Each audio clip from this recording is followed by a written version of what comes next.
Welcome to a conversation with artist Gitanjali Kashyap. Her solo show, Scripted Silence, is going to be held in Triveni Kala Sangam at the Triveni Gallery between 25th of March to 3rd of April. Welcome, Gitanjali, to our studio. Thank you, Lubna. So it's wonderful to have you and talk about your upcoming exhibition. Yes, pleasure's all mine. So, Scripted Silence, wonderful title that you've given. Want to know a little bit of thought behind that before we start the whole conversation. A little bit about silence first. I think silence is always there, is what is always there only. All sound emerges from silence and settles back into silence. So that's the backdrop for everything essentially. And when one tunes into that silence, when I specifically tried to tune into that silence, what emerged from that silence for me was Akshar, and Akshar of Nam, specifically Ram Nam. Ram is my chosen deity and my Ishta. So no surprise there that what emerged from the deepest recesses of that silence for me was Ram Nam.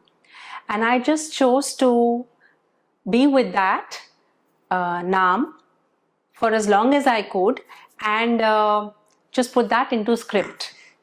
So silence for you is that inner world which is filled with your practice, your art all put together. Is that a right way to put it?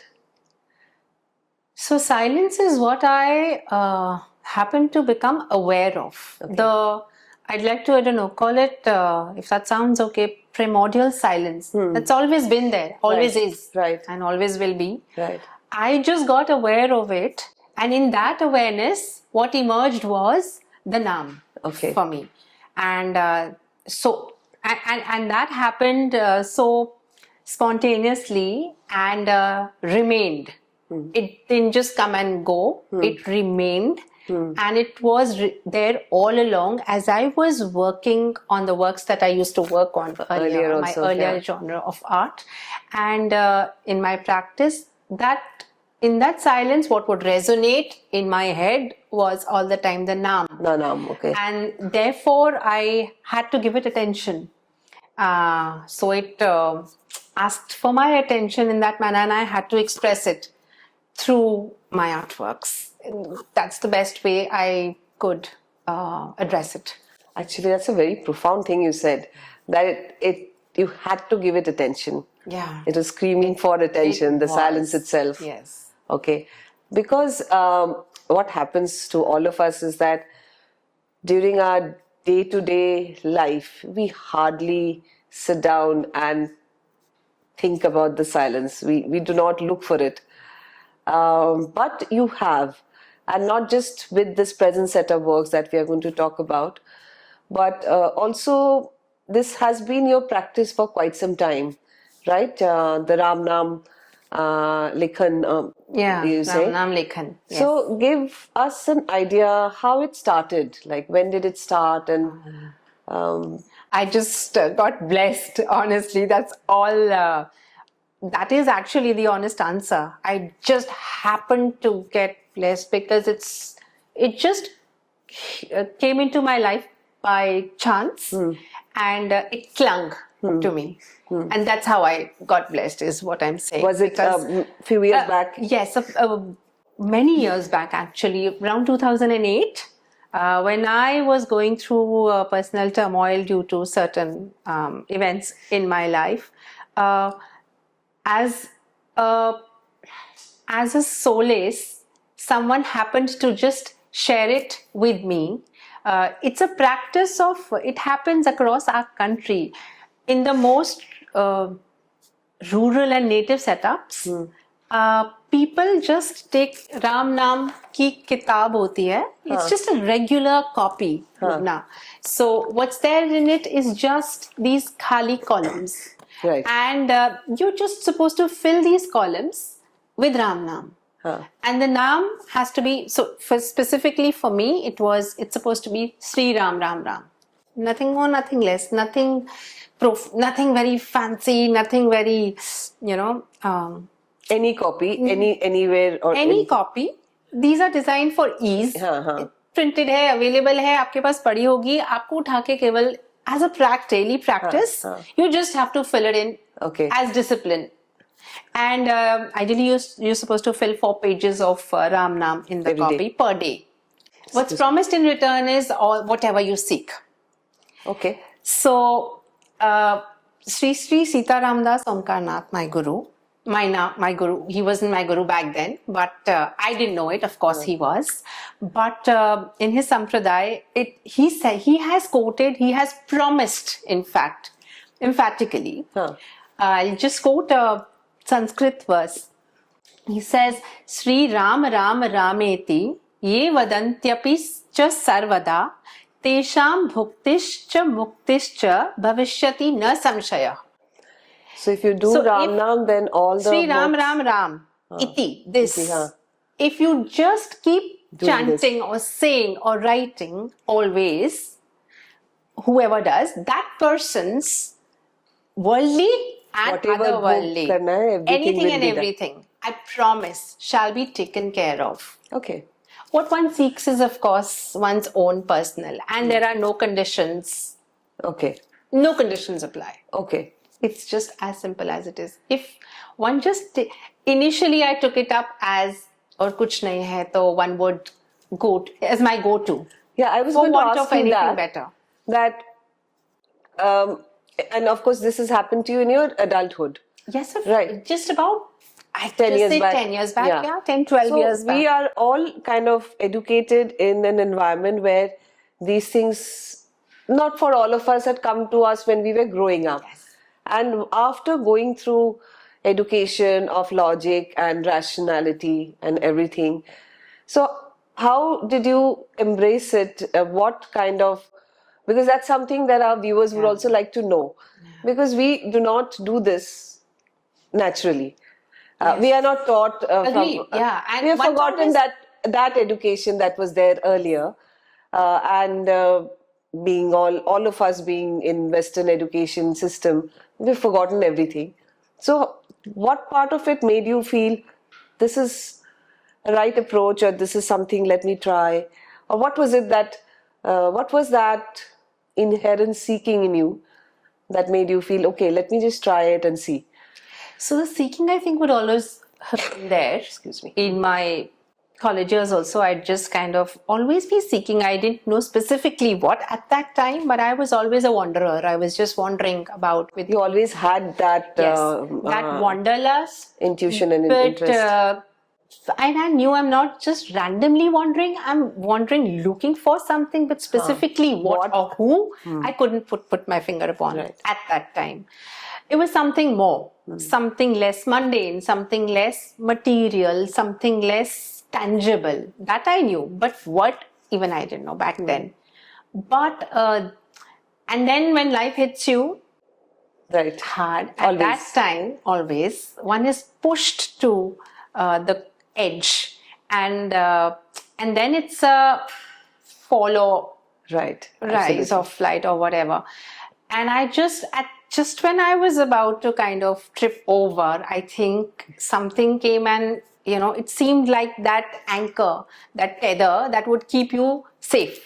Almost despite, like divine intervention. Yes. Despite, I didn't realize it then that it's divine intervention. I just thought there's something. There's something. At least I could give it a shot. For want of anything better, I needed something to hold on to, some tether to not let me collapse in that situation.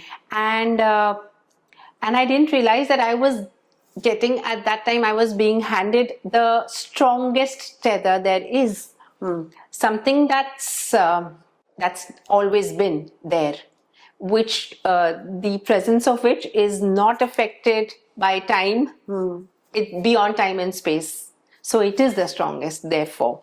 So I just honestly took it up as a chalo, let's see what happens. In any case, I'm just fumbling right now. And so when did you start realizing this has an impact? Like, when did you start realizing the impact of it? Immediately, or it took you a little time to realize? Not immediately, though in very little time, there was something that would always pull me back to it. I mean, initially, few weeks, I would diligently do it. Chalo, discipline hai. If I give it this much, I'll get that much. Correct. It was a very Transactional, very transactional. And however, a little further down the line, I realized that it's addictive. It's actually addictive, honestly, if one tries it. And there's something in it which calls you back. And you feel that if you don't do it in a certain way, not ki, now I'll not get my promised reward, but there's something missing. So you're not thinking about the reward, but it is you're getting called to it because addictive, meditative, whatever. There's something in the process that you are The calm that the instant peace that you get, and the calmness that you experience. Right. That is not a reward that you're being promised in the future. I guess that's a bonus, what you will get despite. But you're getting rewarded instantly in that moment. That's why you are. And that's what I guess pulls you back to it. Great. So this is happening. Your Ram Nam practice is happening. You are already a mother, 2 kids. Life is happening. Life's happening. And with full force, full throttle. And you also had started practicing as an artist by then, was it? Yes, I was practicing since 2010. I've been exhibiting professionally in the formal domain, and then I was learning along. My art practice was going on further all along. I was at Triveni Kala Sangam under the mentorship of Mr. Bruta, and my art was, gradually my art practice was getting more and more refined. He was, the nuances of finer nuances of the practice. Everything was getting honed. Sensibilities were getting honed, and there were shows also which were happening with the artworks that we were creating there. Group shows, also a couple of solo shows. But the work was very different then, right? Yes. Even different than what I know your work just a few years back. So were they figurative, were they abstract, were they experimental at that time? You're trying to figure out what kind? By then I think my language had developed. In any case, it was, I say thankfully because it's kind of merged seamlessly now. Because in any case, I was always more comfortable expressing in the abstract. And on paper, you had slowly settled down to paper. Yeah, I had charcoal. I had experimented with various canvas and other things, and then oils and everything. Media, wo karke, my chosen medium had become paper, and it was all monochromes, essentially using graphites and charcoals. Right. So, and it was a minimalistic language. It was a geometric language, so it was geometric abstraction. There were architectural undertones always, and a play of light and shadow always somehow used to be there, and something of dimensions always has intrigued me. That somehow the work used to have a sort of an illusory visual appeal because of the intensity of the charcoal and graphite that I used to play with. So so that used to give it a sort of a visual illusion, but making it seem like a 3-dimensional work, even though it was in a 2-dimensional surface. Then eventually, and while all of this is happening, my regular Ram Nam Likhan is happening on the side. I was going to ask you that. That's continuing. It's happening on the side. At that point, you never thought that this and this will merge. You're looking at yourself as an artist, trying to find your own, and you already found your signature kind of style. And I was very comfortable with it because... and that's where I got to know you about, I think, 5-6 years back, when you were deep into that kind of work. And in fact, you were doing a lot of experimentation on that too, as you said. I was just trying to take it from the two-dimensional to the third dimension. You experimented with light and shade. You were experimental with the 3D part of how to achieve that through 3D. It a little 2D. Like paper sculptures, so to say. And similar yet so different from your current work. But the medium was the same. And what I see is that the meditative quality that I see now is completely in, was very much there. The exquisite detailing and the need for it. Yeah, the The neighbor. need for it is what That's I always would somehow feel. been, yeah. That was always there, and the kind of a poise. There was always a poise in that artwork. That was, these are the things that I see here, and we'll talk about how from there it has gone to this. Again, the question to ask was that at that point of time, you did not think that the twain will meet, basically. Not at all. You never Not in thought the of that. wildest of my dreams, because I was very clear that ये मेरा spiritual practice है, ये मेरा professional practice है, and the two are going on by God's grace. They're just And they're all going on fine, and smoothly. yeah, they're coexisting Fine. beautifully. Yes. All right. One is growing and the other is also growing. Parallelly चल रहे हैं. Right. Life is sorted. Okay. Then what happened? Then I got initiated. Okay. I was blessed to have my guru, Sri Sri Sitaram Das Omkarnath Dev. He accepted me as his disciple. Which year was this? This was 2019. Okay. Just before COVID. So after initiation, जो हमारे गुरु ने हमें कुछ specific practices बताए होते हैं, which differs per Disciple. per student, per disciple. It's different. So and that's not to be disclosed also. And Right. essentially, you have to just, with a lot of discipline and sincerity, you have to just keep doing that. That's happening. I'm trying to do that. Right. And fumbling, faltering, but still doing it. And on the side, I'm just continuing my With your art. artwork daily as this is my Right. thing, right? Every day has to have this and has to have that. So this is right through 2019, 20, 21. And then COVID happened. And then COVID happened. Huh. And as COVID happened, I was practicing used to go to the studios at Triveni before that. And so going to Triveni stopped. Going everywhere stopped. And since we are all homebound and there's a lot more time and a lot is happening in the background. So somehow the time that I used to devote to spiritual practices increased. As would be the natural, I guess, cause of happening. That increased. Therefore, the sadhana became a little, I would say, stabilized or grounded. Deeper to nahi bol sakti. It's always going to be, there's always going to be want for more depth. So I can't say it deepened, but it became a Regular. little, yes, sturdy, stable. And that gave a lot of contentment. That one specific thing was the tether that was holding me and my family all along through COVID. Okay. And this was also happening. I think this is the change that happened during COVID. Earlier, the practice, the spiritual practice was also happening. This was happening and that was also happening. Now, this is happening and this was also happening. Okay, so spiritual practice, of course, became the main. Yeah, it became a priority and it came to the forefront. Right. And then, God's grace, COVID eased, sab kuch restrictions opened, and we got into a little more normalcy as we had all been before. And so as the outward activities, external world again, overtaking, overbearing. Around COVID is the time that I met you first, and I got in touch with your work. And everything, during right? COVID, I think we connected. Yeah, and, during COVID, yes. And then the beautiful show, Then the show happened. Unlocked happened. Yes, and, yes. And everything literally got unlocked. Exactly. And with it getting unlocked, it was a very spiritual time for all of us, actually, in our different levels of spirituality. Highly potential for it spiritual was.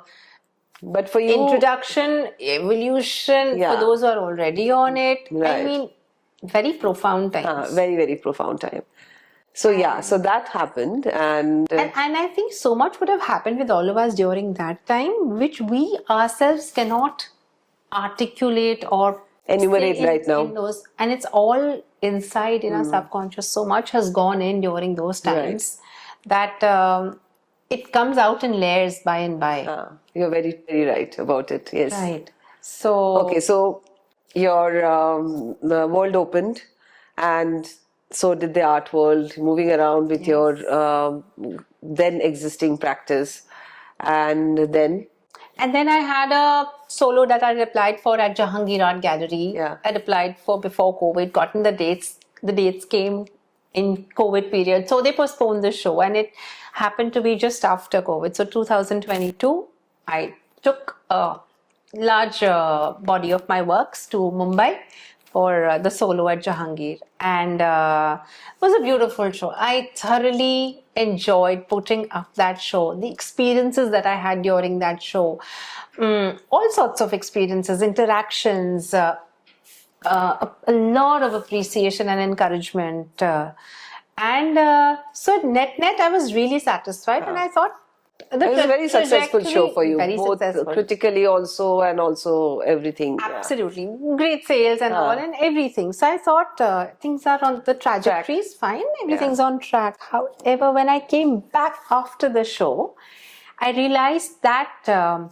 doing what I was doing earlier, as in ये साधना हो रहा है साथ में I'm working on my artworks, evolving them and experimenting more and all.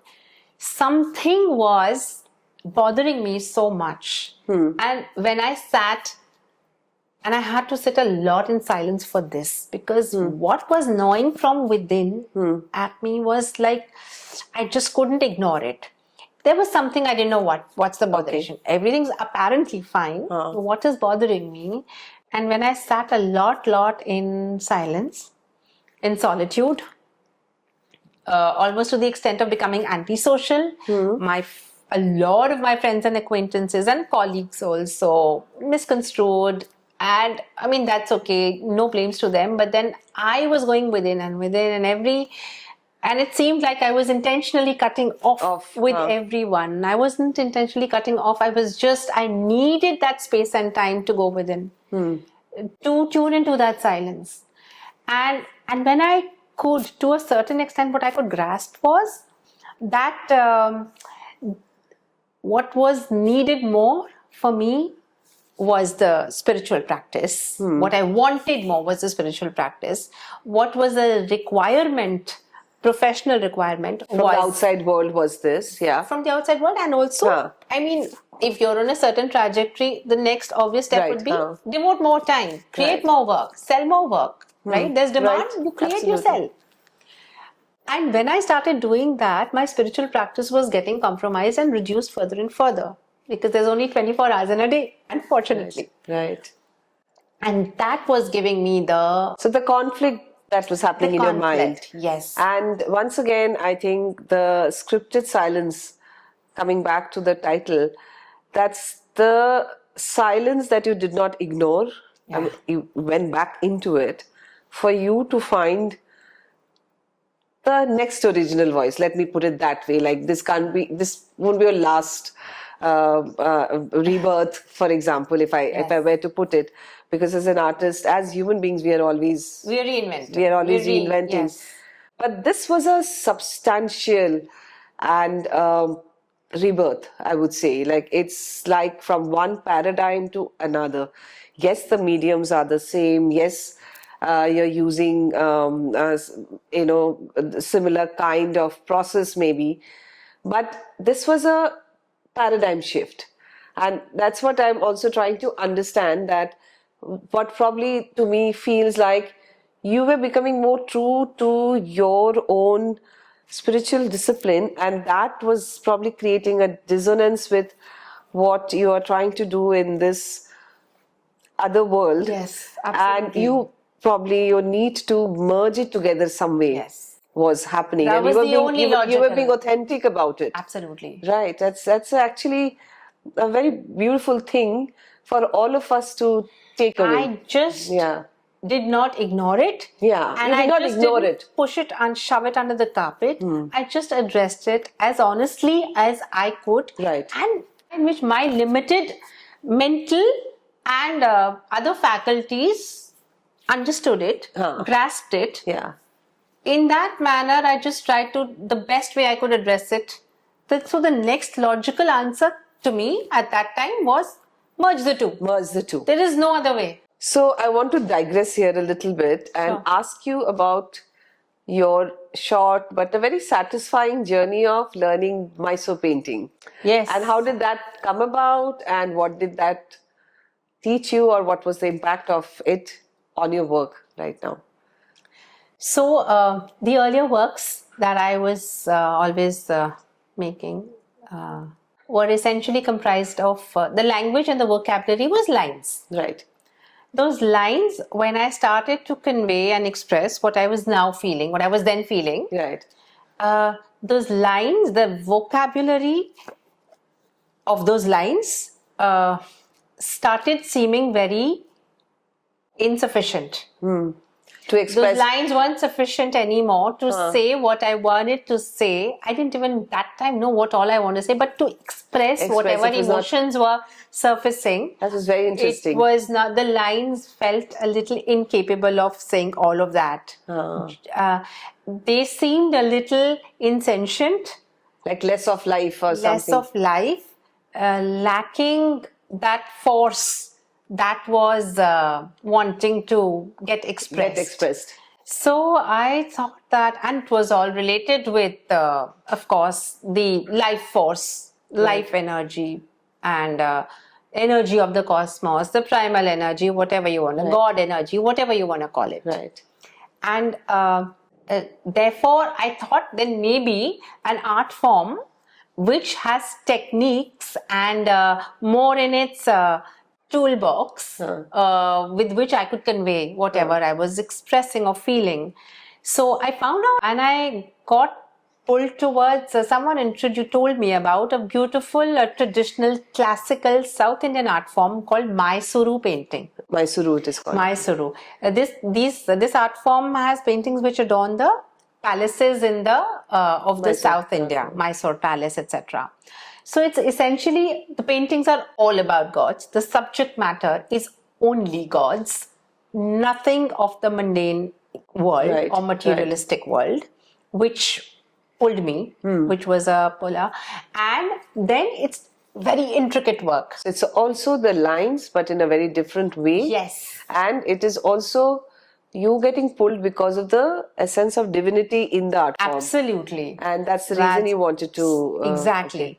And it was the work was so intricate and demanded as much, discipline and training and, contemplative, the way to approach it as my earlier work. So I think that's how I magnetized towards it. So you went to a guru there and so you then learned. I found out there aren't any practitioners of Mysore art in North India. So I found out, since it's a very traditional art form, it's usually passed on from a family to family. Generationally. And they don't teach it otherwise. So I found out about these national awardees who have been gurus of this art. And they don't usually commercially teach it, but I sought out a couple of them and they were very kind and they were very, very kind to teach me that art form. Of course, I had to make multiple trips to South India, where to the remote areas of, Karnataka, where this art form was, I tried to imbibe as much of it as I could in a very little period of time. And I was able to produce a few very beautiful, intricate Mysore artworks. So why I'm interested in this digression that you took was that I just want to know, I'm curious to know that going there, which is a traditional form, which is seeped in tradition, spirituality, religion and everything. And then there's something you must have taken over. So wanted to just understand what stayed back after you know. Yeah, so and at that point I thought, because that school of art itself is so rich that it can take one a while to do justice to it. So I thought this is my thing now. And it's diametrically opposite to what I was doing earlier. Minimal, maximalist. Maximalist, yes. No color, plethora of colors, yes. Subdued, in your face. bright, you can't ignore it. Not as bright as Tanjore paintings, though that's a misnomer. Mysore is very different from Tanjore. It's more intricate, it's subtler, but not as subtle as my earlier work. Right. And so I thought, this is what I'm going to do for the rest of my artistic career or journey or whatever. And then the one thing that I realized, as I kept making more and more artworks, I realized that that satisfaction I wasn't getting completely satisfied. I was like, kya nahi hai ab? I mean, like, what's missing? And then again, silence. Right. I paused. So there are works still that I have that are midway. I haven't, when I took that pause, I stopped working on those Mysore artworks, because if I just go on and on, you would ignore that. I wouldn't get that inner voice, silence to mull over. When I sat in solitude again, I did realize that what was missing was the individuality. Right, and that's what you were meant to do. My earlier works as you would agree perhaps, were all original, one of a kind. There isn't another like it. Right. Let's just say anywhere and that's what an artist intrinsically true calling is. So you have to be true to your calling. Yes, and also wants to do something which no one has done. Right, yeah. Or something so unique that it's not another's. It's yours. Right. It's your expression, not another's expression. Right. Mysore painting works on templates. So if it's a Ram Darbar or if it's a Hanuman idol or any, it would be a predetermined template. Hand to hand, since it's handwork, of course one can tell, and the choices of colors would be different, but that's all. You have to work on those rules, those guidelines. So that complete freedom of self-expression is not there. So the silence once again got you to the knowledge that you have to have your own expression. Yes. Right. Yeah. So when I realized that there has to be some sort of a reconciliation or merging of what my earlier language or the vocabulary and language that I know in art with what I want to express, how the merging can happen, I honestly didn't know at that time. It has to be about my Ishta that I knew for sure. It has to be something about my Ram ji. And so I thought, let me just go to places that are associated with Sri Ram historically. I'll get some, food for thought over there, I thought. In any case, Wanderlust was calling, and therefore... and it has to be something of my Ram. It's so beautifully you said. Yeah, so I mean, I just... That was something, there was no compromise. Not that he's not anyone, he's everyone's, but of course he is mine. That I'm sure of. And that he's made me realize. I'm grateful for that. So, क्या करना है उस वक्त नहीं पता था. कहाँ से शुरू कर सकती हूँ? To dig. I thought I got an idea. So and anyway, you have a wanderlust and you roam around. Yeah, I just roam around with my backpack anyways, like a mad one. So I just took off. People at home know that this loony is now again going to take off for a few days. So I'm like, ठीक है, it's better to take that title of loony and at least do what you are called to do. Right. So I just went off, and so trips happened to Ayodhya ji, of course, and the Ram Mandir had gotten inaugurated, so wo darshan bhi hone the, and so this was a couple of years back. Just when the Ram Mandir got inaugurated. This was 2024. 24, yeah. 24 now. Yeah. So when I went to Ayodhya ji, of course, the beautiful new, magnificent, magnanimous Ram Mandir is there, undeniably. I mean, it should be literally a wonder of the world, and UNESCO World Heritage Site, jo bhi keh lo, that has to be. It's gorgeous. Beautifully made. Anyone and everyone from across faiths would not argue upon this, that it's a gorgeous piece of creation of mankind. However, I didn't in Ayodhya go only to the new temple. Okay. What I was interested in was going to the roots, to what's even beneath those roots. Right. So excavating, trying to soak myself in the mitti and hawa and pani of the Puranic places in Ayodhya, which have been mentioned in our Puranas also. Okay. Our Veds, Upanishads, Puranas. Not just historical, but Right. Puranic. History is recent. Now, the context of prehistoric, let's just say. So there I was fortunate to visit the sites of, for instance, there is, of course, there's Kanak Bhavan, there's Janki Mahal, Janak Mahal, Kanak Bhavan. Then there is places where the Sri Ram and his brothers have spent their childhood. Okay. The places of huge import. The ashrams of Rishi Munis. These places are obviously throbbing with Ram energy. And you could relate to each and every place, the Absolutely. vibration of each place. When I was there, it was like as if I've been here only. Okay. Like as if it's not, I wasn't feeling out of place. I wasn't feeling like an outsider. You were not feeling like a traveler also. Not like a traveler. I felt very much at home and comfortable roaming around those. And I didn't have a fixed schedule. When I go to a specific temple or ashram, someone suggests, "Arey, tumne wo dekha? Have you heard about that place?" That's where I want to go to next. Okay. So it was happening very organically. And kirtans happening all along, and bhajans happening, kirtans happening, and everything's happening, and it's all percolating into my psyche all along. Then, and of course, the most impactful thing, which I think the place which had the maximum impact upon me over there, is Saryu ji. Okay. Saryu, the divine river. Okay. जैसे गंगा जी हैं, वैसे सरयू जी हैं. She is divine. She is potent. She is charged, and dips in the Saryu river. Oh my God! I cannot even explain that feeling.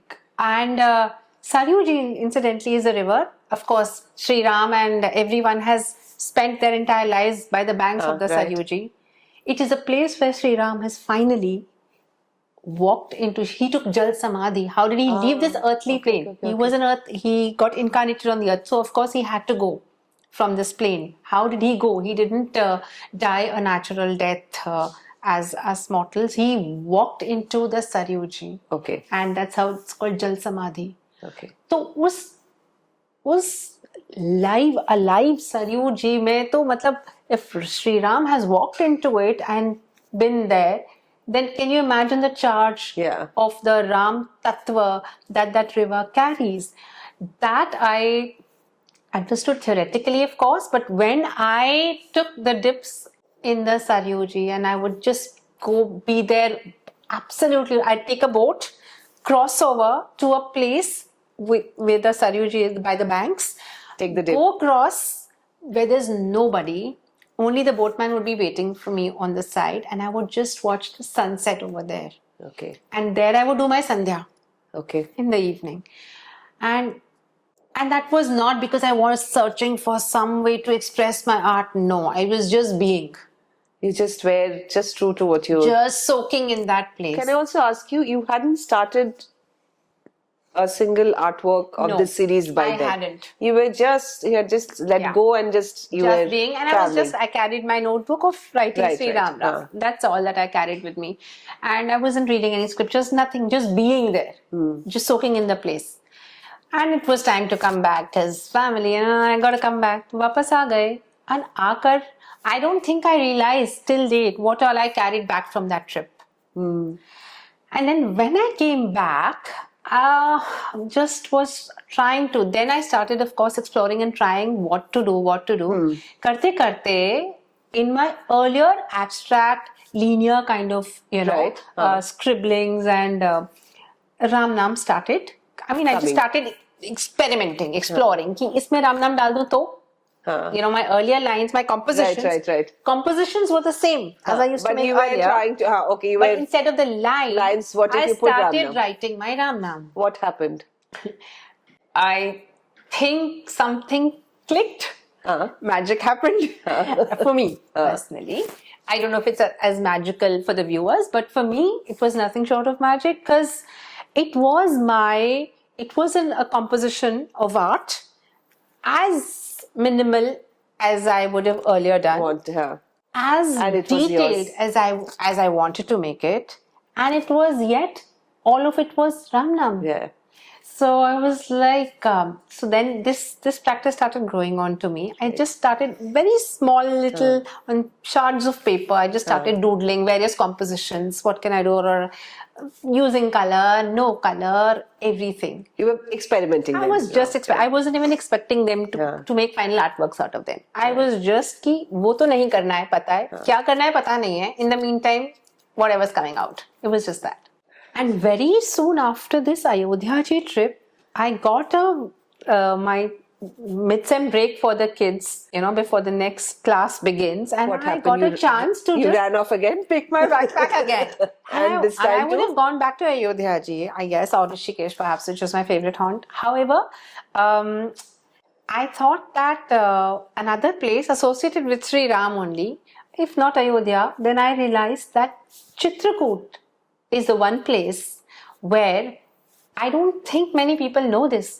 Out of the 14 years of exile that Sri Ram was in, 11 and a half years, can you believe he has spent in Chitrakoot? Chunk of the Vanvas period has been spent in a particular place which none of us have yet, I don't know, realized the potential of, I guess, that place. And it was decided that I'm going there. No idea, no links, no person who I know who has visited also that place. And I left everything to Ram ji ki. आपने बुलाया, आपने दिमाग में डाला है. You've put the seed in my, implanted it. I'm coming. Figure it out.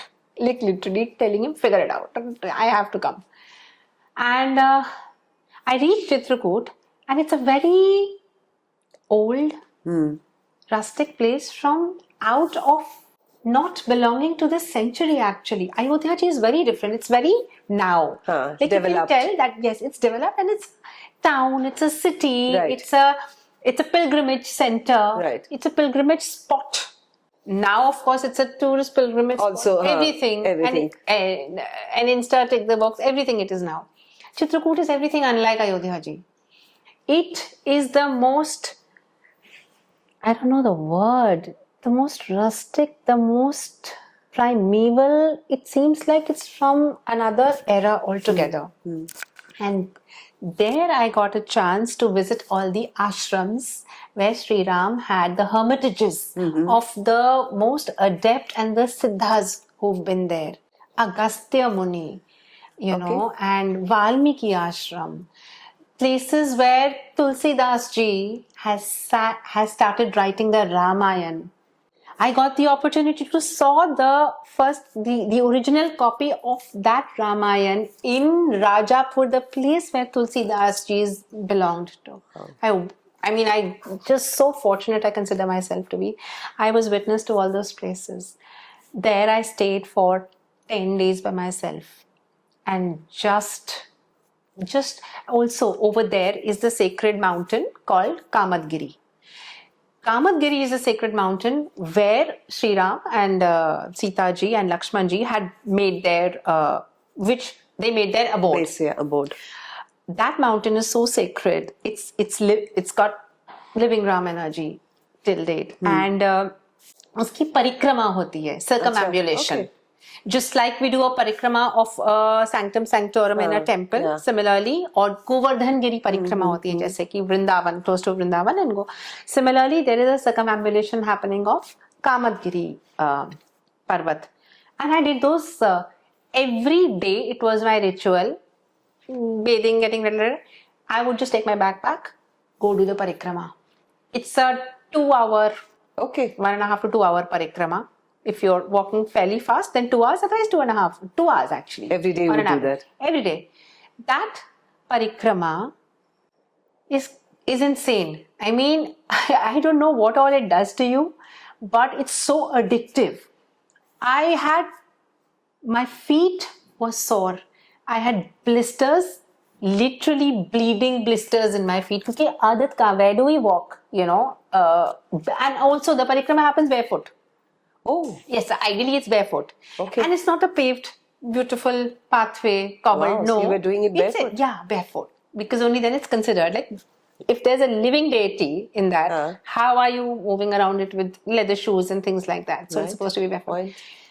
Pair bleeding ho rahe hai. They're sore, like crazy sore. and you're like, shit, parikrama to karna hai. It's like so addictive, I cannot even explain it. While doing the parikrama, of course, one does the japa as one is walking, because you're doing it by yourself. Luckily, you're not chatting with anybody, you're not doing anything, you're not listening to music, nothing. You're just trying to do your japa as much as you can. So chanting's happening while doing the parikrama. That had such an impact. I think that's what then ultimately got me to do what I'm doing now. Right now. That's such a beautiful story, and probably I think the viewers will also appreciate us taking you to these stories, because ultimately that what we will see in your works will be all the culmination of all that Yes. experiences. Now let's talk about your art, and how would you describe your practice right now, in any way, in you know, what would you say to the art pieces that you have created? There are quite a few of them, majority of them will be shown, and how would you describe them? If there's just one word that I have to use to, just to sum up the entire expression that's going to be in front of the viewers at this specific show, it's just Naam. Naam is the one word which sums up my entire Beautiful. art practice as of now. Okay. Everything is centered in Around Naam, that. is moving around Naam, and is finding ways to express in the most aesthetic manner and in the most organic manner that one Naam, which is the dearest to me. Got it. I am not suggesting in any manner that this is the only name. Right. I am just trying to be honest with the one name, the only name that works for me. Right. Absolutely. That is my be all and end all, and which has become part of me so much that it has percolated into my work and eventually has become my work. Yeah. Has become my only work. Yeah. So basically, then once I realized that I have to express the most beautiful name that I know in the most beautiful is not the right word, in the best possible manner. way. How can Your faculties can. This name is superlative. There is nothing more beautiful than this name. How can I do justice to expressing this name? It cannot be anything less than perfect, in the sense that I have to give my best to expressing this name. You That's have really summarized it so beautifully, and your works, in fact, I would like to also specially appreciate Gitanjali's works for this Scripted Silence exhibition. She's beautifully explaining that her core of what she is today as an artist, and the Naam that is her inspiration, the Naam is the form, the Naam is the essence of her being, and the best with her skill set as an artist. This is a journey of the best way she's expressing it in as many forms and as many experiments that she can think of. Actually, looking at your work, it also feels like each work that when I see you doing it in your studio, it's almost like it's another prayer for the day. So it feels like that. It feels like we give flowers and something Anjali. So it feels very much that kind. I am just so glad you said that, because as you were talking, there was a thought that was brewing inside, and I really wanted to just come out with it. As you know, it's like when you have a beloved. Yeah. When you're in love with letters. somebody, you wanna give something gift someone to your beloved, and then you've given that, and they're like, what next can I give? What more can I give? Right, what better can I give? ये तो दे दिया, अब क्या देना है?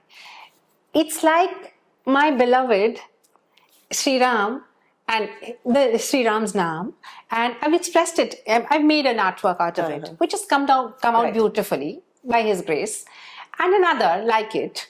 And then I'm like, I've offered this already. What more?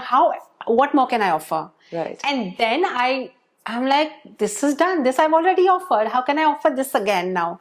So then I go on to exploring Yeah. and experimenting, and there the experimentation comes. And Right. so I try different media, Yes. different skills that I had, skills that I didn't even have. So let's talk about the different things you have experimented with. So maybe you have to complete the list that I'll start with.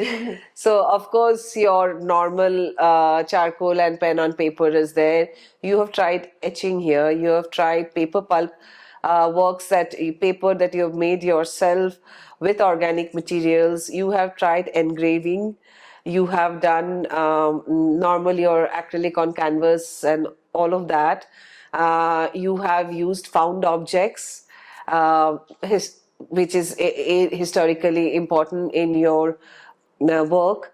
I'm definitely missing a lot more. But so I now totally understand, and you have made it very beautifully, you have put it, that it was the quest for experimenting with another material was for you, what can I give better today? What I have done this, so what is best I can do to offer.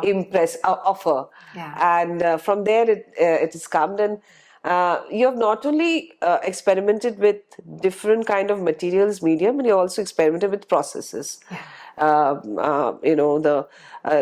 The basics of printmaking, the etching, the erasure. Again, I'm forgetting. I think engraving, of course, is part of it. Some 3D works and some works on paper, some works on which kind of takes us to your earlier formats also. You have used some of those. And in all of it, of course, the Naam is omnipresent, but you have not left behind your artistic intuition, because that is also continuing. That is visible in your experimentation, in how different way you're arriving at something which you believe in. And that for me is the essence. I feel that it's like, what they say is that through your action, through your body, through your mind, through your intellect, what you do every day is how you come closer to your work. And you are probably one of the lucky ones, because we talk about it, but we do other things during the day. But you talk about it and you do art. I'm super related to that. You're super blessed. And I just don't want to do anything in thought, word, or deed that takes away this blessing. Right. I just want to do this, of course, till the last breath that I utter. I just want to keep making. Even if he gets bored with what the styles that I'm limited in my approach, in my styles, this is what I still want to just continue doing this. But anything you want to add to your current collection, and then we'll come wrap up on the talking about the experimental phase. Of course, I use the earlier skill set, the practices the approaches that I knew earlier with my other kind of earlier work, the geometric abstraction, non-representational work. Right. I did try those, and some lovely artworks emerged out of that. And then when I wanted to experiment some more, of course, then the first thing was to experiment in terms of the mediums. Right. So in mediums also, I wanted to in Chitrakoot, when I had visited the caves and the forest monasteries, the impressions that I got from that physical environment, for instance, the interiors of those caves, the stones and the worn out, eroded materials and substances, those are all reflecting in your works. Yes. So those impressions, those relic-like objects that I had seen there, and which apparently eroded, but not without the essence of Ram. Right. Still throbbing with the essence of Ram and eroded. So those relic-like objects and those cave exteriors and interiors and the the stone surfaces, all of those I wanted to express. And how I could do that was I used paper pulp. Paper's always been my chosen medium. So I converted that into pulp. And then to it I added things which were meaningful for me and symbolic as offerings to Sri Ram. Right. So whatever was dear to him, for instance, Chandan, Ganga Jal, Tulsi, Haldi. All these things which we consider, which we use in our devotional practices.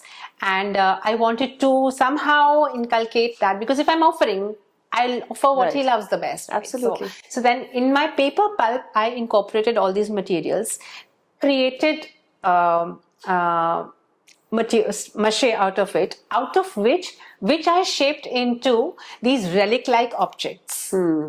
And in that, of course, is a reflection of the Gupta Godavari, the caves of Chitrakoot, the Kamadgiri Parvat, surface. I can totally relate to what you're saying, and it all has that worn out, eroded from another bygone era look, yet it all has Naam imprinted on them. it. Yeah. So and I really enjoyed doing that, and I'm still not done with it. Right. There's so much more which I want to do with that, which I will hopefully by God's grace, and then of course the materials then started becoming more natural and organic. So from hot pressed machine paper, I sort of moved or was attracted towards more organic rice paper, hemp paper, flax paper, fibrous, in which you could see the fibers of those materials,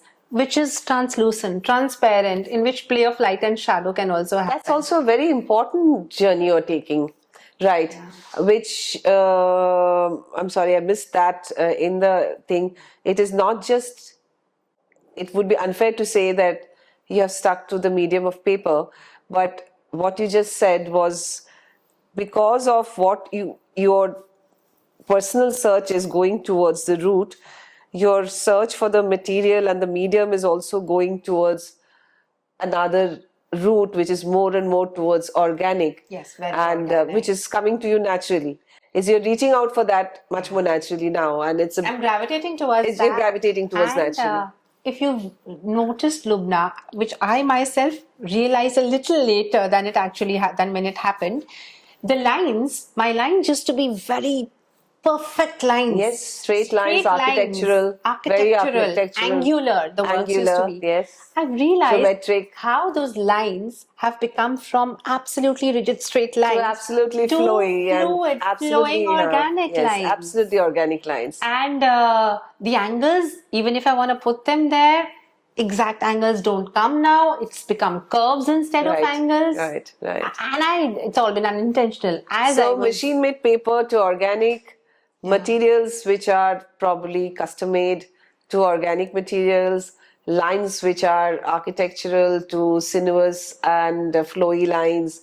So the movement is whatever is happening inside is coming out through these kind of search. Yes. And so did you, it's a very superfluous question after end of this interview, but of course you enjoyed working on your current collection. Thoroughly. One can just see that in your thing, and looking forward to, we are also very fortunate to kind of collaborate with you on this exhibition and showing to the world that what a beautiful collection of genuine, authentic, artistic inquiry can be. And that's the reason we were also interested in, because we knew Gitanjali for quite some time. We know her story, we know her growth. And this was something very, very unique and very, very authentic that we wanted to capture, we wanted to support, we wanted to promote too. And that's the reason we did it. And one last quick question is, where do you want to see this forward in future, and what is there in your mind, or you're going with the flow on that too? So of course I'm going with the flow. That's the one thing that I've realized, that I do not want to have preconceived plans and notions, none of that. I just want to keep, the only thing that I want and pray for is movement. I want to just keep moving. Right. And just flowing, and not decide, because what I might decide might just be a threshold and I cannot foresee as he can foresee. Right. So the only thing is that as I keep moving along, I'm sure the next is going to emerge. And while I've been working on finalizing and completing the pieces for, this show, while I'm doing that, I'm just like, I have to put a tab on it for now because I have to present the works, and there's so much more coming from behind. And I know that. and Lubna literally has to tell me to definitely no, now you need to stop. Cap it for now. And there's just so much more that's just coming in, and I want to just express that and show that. But definitely keep a note of them so that. So hopefully in the future, works might, I don't know, it could be anything. The works might get on a larger format. These are small to medium format for now. As I've been experimenting and I've, contained this thing, was treading on unsure ground also. The works will definitely, the format will increase in size. And of course, mediums again might, like I said, in the pulp series, there's so much plethora, lot more to explore there. Absolutely, I will do so. And he knows the best. I really don't know right now. Leave it to him. But I कुछ तो कराएंगे. यहाँ तक लाए हैं. He'll take me further as well on this journey. But a journey that I am enjoying to the T. To the hilt. Good. And on just a quick, because we know the viewers will also see this. If you could explain what is the medium that you've used here and what you've done? Sure. So this is an artwork on archival board, and in this I've just used graphite. Okay. Not even charcoal. There's just graphite powder and graphite stick and paper, nothing else. The script that is, I call it dune strings, because it's like a traveler traversing. Dune strings, okay. Traversing dunes, like a desert. Absolutely, it's like a desert song for me. And in that arid desert, as one is seeking one, and my chant is going along. So one finds dimensions. So the work seems like exploring dimensions also. Okay. So the script that you see in the top half, the lighter bit, is actually Ram Naam, which has not been painted upon, but it's erased. It's erased out of, after you put the charcoal, it's erased out of graphite. I laid the graphite. I laid the graphite onto the paper, and then every akshar has been erased manually by hand. So I erase the form of Ra, and Ra, I erase it in this manner, and Ra emerges, then I emerges, then Ma emerges. Right. This is erasure because it's like I'm erasing past, not past, erasing superfluous things that have been superimposed upon my personality. So it's erasure. Okay. And when I erase that, what emerges is what was there. The pure. Which is Ram. When I erase the superficial layer, I realize that what was there is Ram. Wonderful. And in the latter half, the darker bit, these akshars, each akshar is only, the whole work is comprised only of Ra, A, and Ma, nothing else, not a dot more, not a line more. So in the darker half, these akshars are engraved into the board. Okay. And then I've rubbed the graphite on it. Okay. So the engraving is symbolic of engraving that naam onto my being. Okay. So completely two different kind of processes in one thing. And then of course you've added some elements to... so that's of course that's the artist in and then of course line has always been, and like I said, the lines are no longer straight, they're all curved and organic now. And of course this dotted line is the individual seeker's journey. It's the seeker who's traversing across these seekers, me in different points of time, in different planes of consciousness, of thought, so in different dimensions. Even you have actually prepped the whole medium also in a way that it has that look of a manuscript, like ancient wisdom kind of thing, which is there apparent in quite a few of your works. That a lot of the works have the manuscriptish feel. The audience will see in the show. which is one kind of work that you have experimented with the idea of this wisdom, this thought is there from eternity. Yes. So the manuscript and the archival nature of the form comes from there, and this is one of those kind of look. But interestingly, you have beautifully put two different processes, thought process together, and it's beautiful. I think it's the best way to end our wonderful conversation that we had.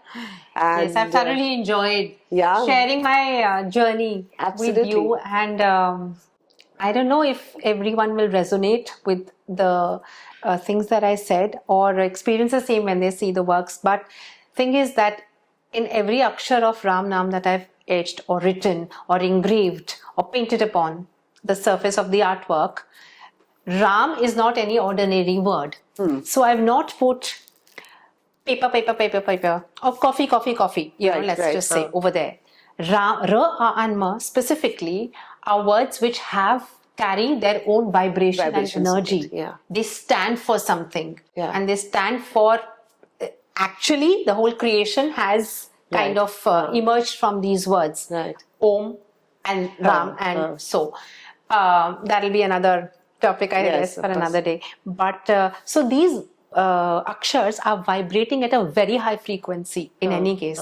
So when I've chanted and put those words over there onto the entire work, if the viewer is able to just step back and try and connect with that artwork, I hope and I pray that it will convey to the viewer and bring the viewer on that same, raise the frequency of the viewer as well, to the frequency at which that naam is resonating, which is one of the highest frequencies. So that would be your ultimate objective for the exhibition. Absolutely. That's what so whoever carries this work or lives with this work should live with that energy in their lives. Wonderful. All the very best, Gitanjali. This is a start of as I said, this is a rebirth. Knowing you for last few years, I'm very excited about this journey. I'm very excited about the exhibition itself that will mark a journey. As in, of course, you are on this journey, we know, but the larger world will get to know your work, and I have no doubt in my mind that it'll take you to very many places, and it will resonate in very different way to different people. And that's the beauty of your work. A little bit, that's what I want to kind of talk about, that when it is authentic, coming out from somebody's own spiritual journey and wisdom, it lands differently on different people, but equally authentically.